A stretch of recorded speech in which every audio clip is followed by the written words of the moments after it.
Bayangin kalau lo punya uang triliunan rupiah, tapi hidup lo masih ngontrak, alias nggak punya rumah sendiri. Lo punya perusahaan besar, tapi kalau pergi kemana-mana lo lebih milih naik kelas ekonomi di pesawat, pakai jam tangan harga ratusan ribu aja. Lo punya kekayaan yang bikin banyak orang kagum, kemudian lo donasikan semua kekayaan lo secara rahasia tanpa ada orang yang tahu. Kisah yang lo akan dengar ini bukan kisah fiksi.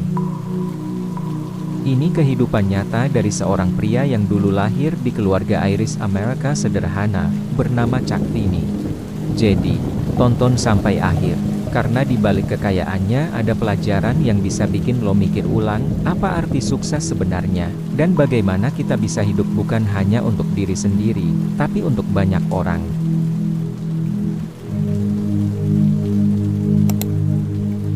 Chuck Feeney, nama lengkapnya Charles Francis Feeney, lahir tahun 1931 di New Jersey, Amerika Serikat. Orang tuanya keturunan Irlandia Amerika, keluarga pekerja keras tapi hidupnya pas-pasan.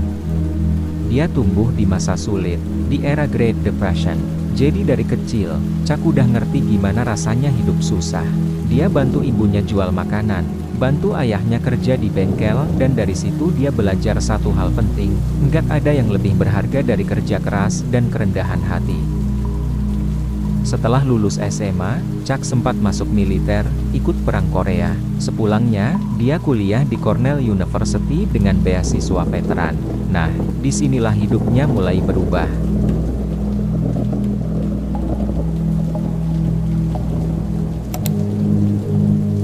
Di awal 1960, Chuck Feeney dan temannya, Robert Miller, nemuin ide bisnis yang unik pada saat itu, yaitu jualan barang-barang mewah, kayak parfum, wine, jam tangan, dan barang-barang mewah lainnya.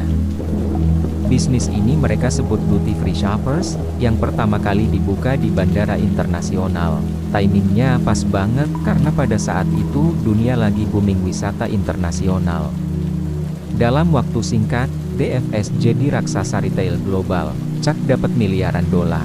Tapi menariknya, semua orang di sekelilingnya tahu, Chuck gak hidup seperti layaknya seorang triliuner. Kemana-mana dia pergi naik pesawat kelas ekonomi, pakai jam tangan plastik yang harganya murah, gak punya rumah mewah, bahkan gak punya mobil pribadi. Buat dia, uang itu alat, bukan tujuan. Ketika udah ada di puncak kesuksesan, Chuck ngerasa ada yang kosong. Pada tahun 2020, ketika Chuck diwawancara oleh majalah Forbes, bilang, nggak ada alasan untuk menunda beramal. Kegiatan ini memberi kita tujuan yang bermanfaat. Lebih menyenangkan beramal saat kita masih hidup dibanding saat kita sudah mati. Dari situlah lahir ide besar yang akan mengubah hidupnya. Tahun 1982, Chuck mendirikan Atlantic Philanthropies, sebuah yayasan yang jadi wadah buat dia nyalurin kekayaannya ke seluruh dunia. Tapi, dia melakukannya secara diam-diam. Selama 15 tahun pertama, gak ada yang tahu kalau Atlantic Philanthropies itu dibiayai oleh Chuck Feeney. Dia menyamar, dia nyumbang dengan nama lain. Makanya, dia dijuluki sebagai James Bond of Philanthropy. Baru di tahun 1997 identitasnya kebongkar.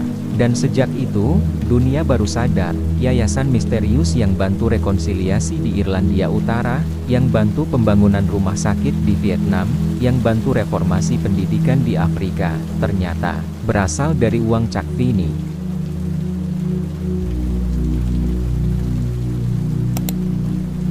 Feeney nyumbang lebih dari 8 miliar dolar atau sekitar 125 triliun rupiah. Dia cuma nyisain 2 juta dolar buat masa pensiunnya. Itu aja buat hidup sederhana di apartemen San Francisco bareng istrinya. Setiap hari dia masih nonton baseball, minum kopi murah di kafe kecil, dan tetap kelihatan bahagia. Menurut Forbes, Chuck sudah menyumbang dengan nilai yang fantastis, 3,7 miliar dolar dia sumbangkan untuk pendidikan, 870 juta dolar untuk hak asasi manusia dan perubahan sosial, 350 juta dolar buat ubah Pulau Roosevelt jadi pusat teknologi di New York, dan 270 juta dolar untuk kesehatan publik di Vietnam. Kalau dijumlahin semua, totalnya hampir 10 miliar dolar alias setara 130 triliun rupiah. Chuck sendiri bilang, saya sudah jatuh miskin, tapi dengan cara yang terhormat. Dan dari kemiskinan itu, dia malah menemukan kedamaian.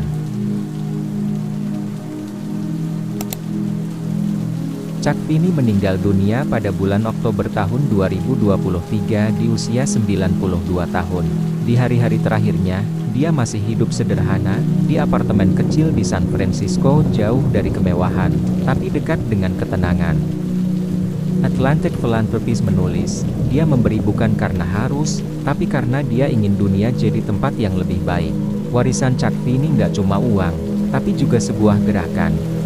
Karena setelah kisahnya terungkap, lebih dari 200 orang kaya dunia ikut terinspirasi termasuk Warren Buffett, Bill Gates, Mark Zuckerberg, sampai Jeff Bezos. Mereka semua ikut menandatangani komitmen untuk giving while living. Chuck Finney pernah bilang, kaya itu bukan soal berapa banyak yang lo kumpulin, tapi berapa banyak yang lo bisa kasih.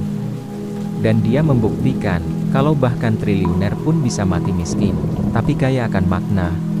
Mungkin kita nggak punya miliaran dolar kayak dia, tapi kita bisa belajar satu hal, kalau lo punya lebih entah itu uang, waktu, atau ilmu, kasih sebagian buat orang lain. Karena pada akhirnya, yang bikin hidup berarti bukan seberapa tinggi lo naik, tapi seberapa banyak lo bisa angkat orang lain.